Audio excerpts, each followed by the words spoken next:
Saya Kurniawan Sahril dari Manajemen Reguler Plus, NIM 2892150030, mata kuliah pengantar akuntansi. Di sini saya akan menjelaskan tentang siklus akuntansi.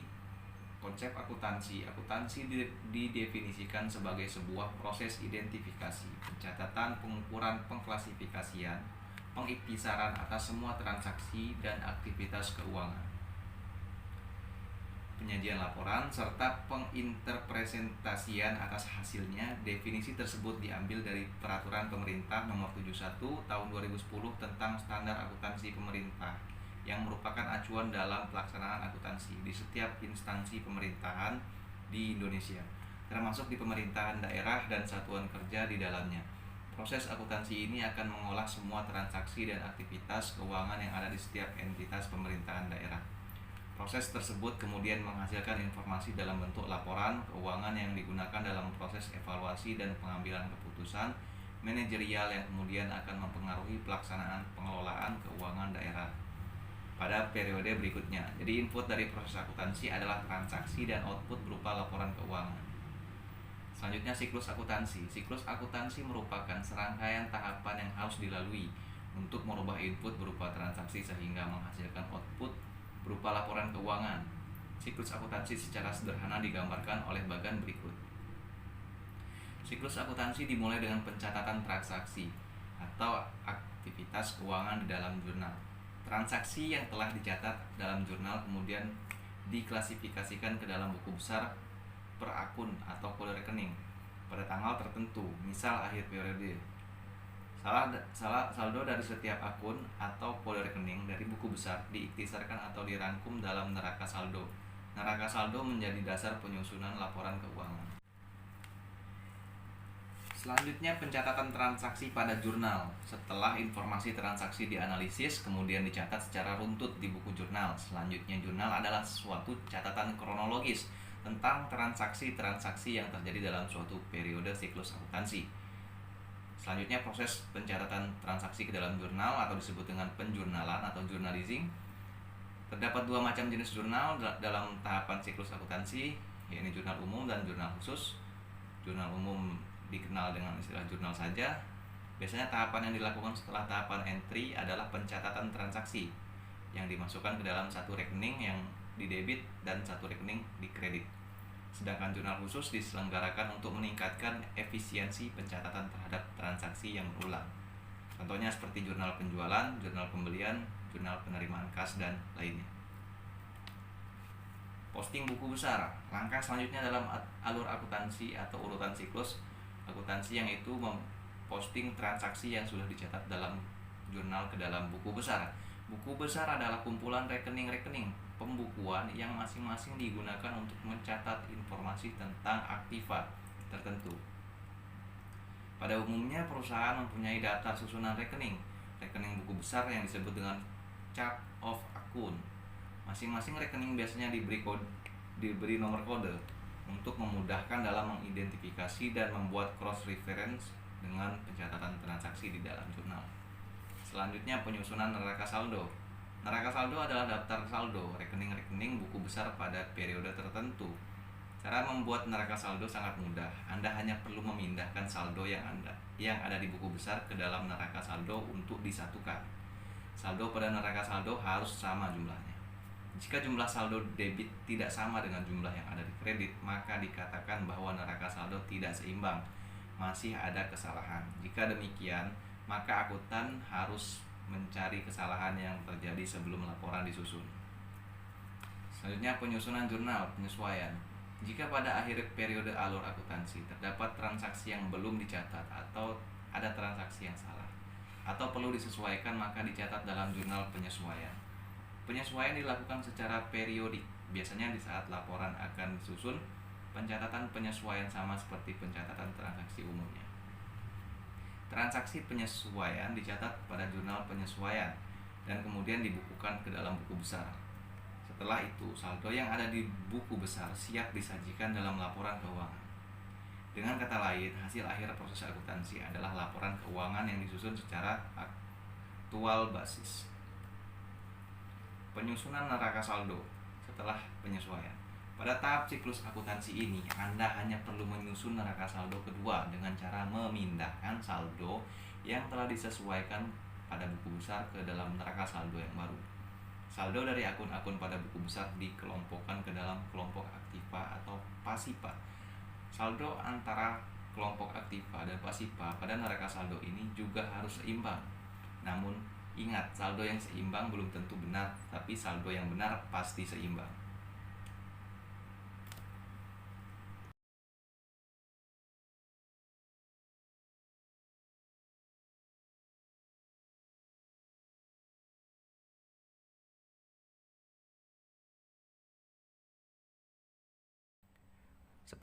Seperti contoh soal tadi, ketika Bu Dewi menyetorkan uang ke perusahaan, maka perusahaan bertambah. Kita lihat itu adalah harta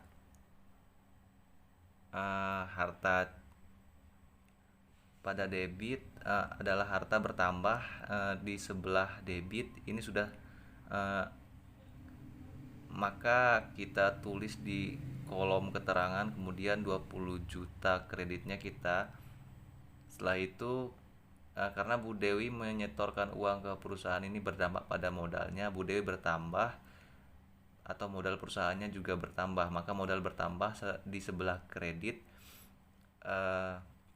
Kita tulis di kolom keterangan modal. Untuk menulis kredit pada kolom keterangan kita beri agar menjorok. Jadi untuk membedakan posisi debit dan kredit agar menjoroknya, kalau menulis kredit model ini, kredit tadi modal di sisi kredit kita beri jarak, kemudian debitnya kita kreditkan, kita tulis 20 juta. Setelah itu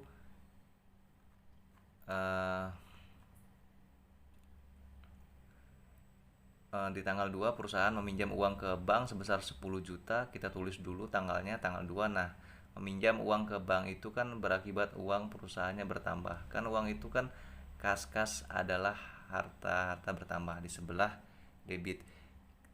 Kita tulis di kolom keterangan kas sebelah debit, kita isi 10 juta. Kreditnya kita strip. Nah, karena kas bertambah sebesar 10 juta, ini berasal dari hutang, maka hutang perusahaan bertambah pula. Hutang bertambah di sebelah kredit. Kita tulis di kolom keterangan hutang, agak menjorok karena hutangnya sebelah kredit. Kita tulis di kolom keterangan hutang agar menjorok karena hutangnya sebelah kredit ya, maka di debitnya kita strip. Kita tulis di sisi kredit sebesar 10 juta. Di tanggal 3 membeli peralatan salon seharga 4 juta secara tunai, kita tulis tanggal 3. Nah, kita membeli peralatan, maka peralatannya bertambah. Peralatan itu adalah harta bertambah di sebelah debit. Kita tulis di sini di keterangan peralatan debit, DP-nya kita isi 4 juta. 4 juta, kreditnya kita strip. Nah, ketika membeli peralatan secara tunai, maka menggunakan uang ya. Uang itu adalah kas, maka kasnya berkurang. Itu adalah harta berkurang di sebelah kredit. Nah, kita tulis di kolom keterangan kasnya menjorok, yaitu kas kredit. Kreditnya kita isi dengan 4 juta. Di tanggal 4 Bu Dewi mengambil uang kas untuk kepentingan pribadi sebesar 2 juta. Kita tulis dulu tanggal 4. Nah, mengambil uangnya itu untuk kepentingan pribadi, namun akunnya adalah privasi. Itu bagian dari modal, maka modal berkurang karena sudah diambil sebesar 2 juta bagian kredit. Nah, akibat pada uang kas perusahaan berkurang di sebelah kredit. Kenapa? Karena kas adalah bagian dari harta berkurang di sebelah kredit. Kita tuliskan DP-nya strip strip kredit kita isi 2 juta. Tanggal 5 Bu Dewi membayar gaji pegawai sebesar 1 juta. Tulis dulu tanggalnya tanggal 5. Nah, membayar gaji itu kan berarti bebannya beban ya. Maka beban itu kalau bertambah ada di sebelah debit, maka kita tulis di sisi ini beban gaji sebelah debit 1 juta. Kreditnya strip. Nah, membayar gaji pakai uang itu adalah kas. Kas itu adalah harta, kasnya berkurang, kas berkurang ada di sebelah kredit. Kita tulis di kolom keterangan kas sebelah kredit agak menjorok. DP-nya kolom kredit kita isi 1 juta terakhir tanggal 6. Bu Dewi menerima pendapatan salon sebesar 5 juta. Kita tulis dulu tanggal 6. Menerima pendapatan itu kan menerima uangnya kan, jadi analisis menerima uang itu cash. Cash itu adalah harta bertambah di sebelah debit. Kita tuliskan sebelah debit 5 juta, kreditnya kita strip di sebelah situ, kita strip. Harusnya kita strip situ karena uang bertambah ini dari pendapatan atau pendapatan salon. Nama akunnya termasuk kategori pendapatan bertambah. Di sebelah kredit kita tulis di kolom keterangan pendapatan salon. Di sebelah kredit agak menjorok karena dia adalah kredit. Debitnya kita strip. Harusnya di sini di fotonya di strip ya, cuman nggak ada di stripnya. Harusnya kita strip, cuman di foto tidak di strip gitu. Debitnya kita strip, kita isi sebesar 5 juta. Karena ini transaksi terakhir, kita jumlahkan sisi debit. Setelah kita jumlahkan, hasilnya adalah 42 juta. Sisi kreditnya juga 42 juta. Harus seimbang. Kalau tidak seimbang berarti ada masalah, mungkin ada salah gitu, ada yang salah di antara sisi debitnya ini tidak imbang, berarti ada yang salah. Dalam pencatatan karena ini transaksi terakhir, maka kita closing atau kita garis. Sebenarnya di sini harusnya digaris karena nggak memungkinkan di situ PPT-nya. Menandakan bahwa transaksi tanggal 6 itu adalah transaksi akhir di periode tersebut. Jadi itu totalnya 42 juta, sama debit 42 juta dan kredit 42 juta, seimbang. Mungkin itu saja yang bisa saya jelaskan. Lebih dan kurangnya saya minta maaf, saya mohon maaf. Itu aja. Wassalamualaikum warahmatullahi wabarakatuh.